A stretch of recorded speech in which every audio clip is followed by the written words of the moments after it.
बच्चों, आज जो हम पाठ पढ़ने जा रहे हैं उसका नाम है एक दिन की बादशाहत।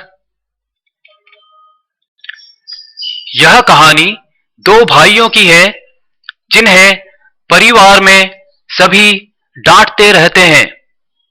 कभी भाईजान डांट कर कहते, चुप होता है या नहीं, हर वक्त मेंढक की तरह टर्राए जाता है।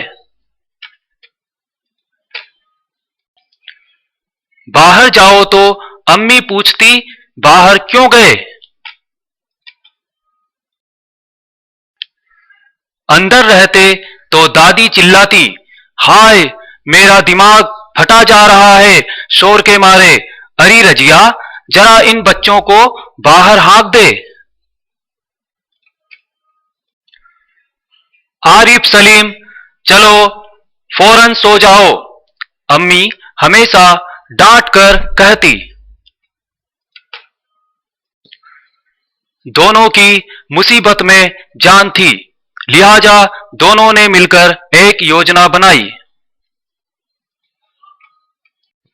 दोनों ने अब्बा की खिदमत में एक दरखास्त पेश की कि एक दिन उन्हें बड़ों के सारे अधिकार दे दिए जाएं और सब बड़े छोटे बन जाएं।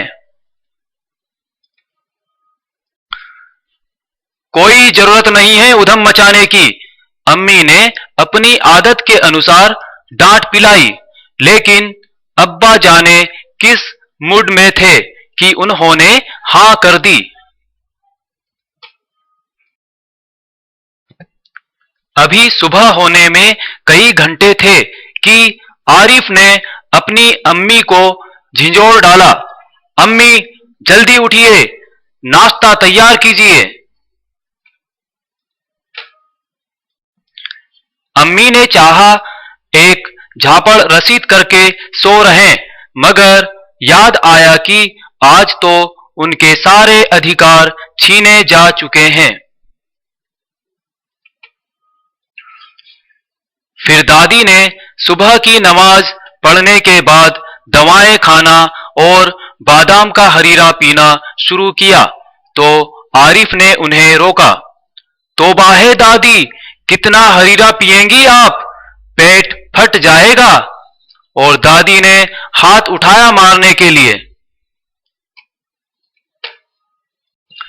नाश्ते के समय आरिफ ने खानसामा से कहा, अंडे और मक्खन वगैरह हमारे सामने रखो, दलिया और दूध बिस्कुट इन सबको दे दो।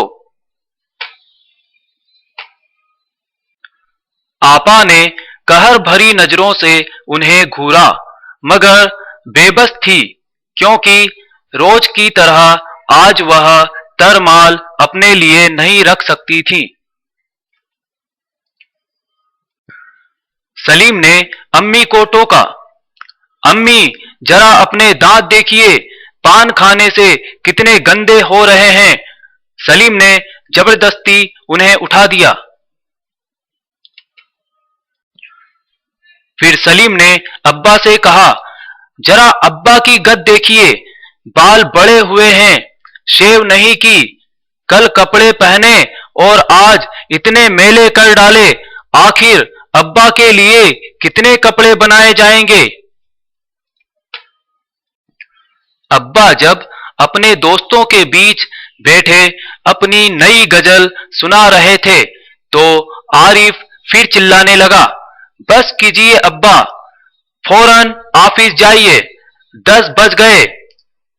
चू चू चौप, अब्बा डांटते डांटते रुक गए।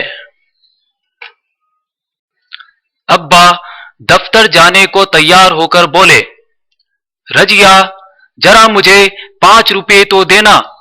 आरिफ ने तुनक कर उनके लहजे में कहा, 5 रुपये का क्या होगा, कार में पेट्रोल तो है। थोड़ी देर बाद खानसामा आया तो अम्मी ने आलू, गोश्त, कबाब, मिर्चों का सालन पकाने के लिए कहा तो सलीम ने अम्मी की नकल उतारते हुए कहा, नहीं, आज ये चीजें नहीं पकेंगी, आज गुलाब जामुन, गाजर का हलवा और मीठे चावल पकाओ। दूसरी तरफ दादी किसी से तू तू मैं किए जा रही थी। आरिफ ने दादी की तरह दोनों हाथों में सिर थामकर कहा, ओफो, दादी तो शोर के मारे दिमाग पिघलाए दे रही हैं। इसके बाद आरिफ ने भाईजान को फिल्म देखने जाने से मना कर दिया और कहा, खबरदार। आरिफ ने आंखें निकालकर उन्हें धमकाया, कोई जरूरत नहीं है फिल्म देखने की, इम्तिहान करीब है और हर वक्त सैर सपाटों में गुम रहते हैं आप। आपा भी जब भारी साड़ी पहनकर कॉलेज जाने लगी तो आरिफ ने उनके कपड़े बदलवा दिए, ठीक उसी तरह जिस तरह आपा उन दोनों से बदलवाती हैं।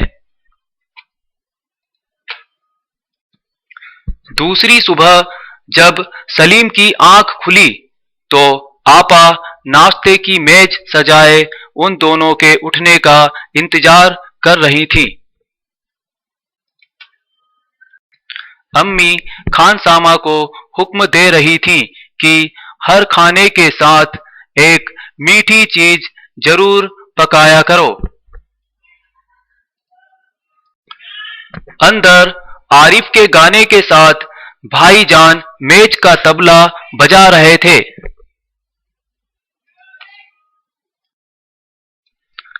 और अब्बा सलीम से कह रहे थे, स्कूल जाते वक्त एक चवन्नी जेब में डाल लिया करो, क्या हर्ज है।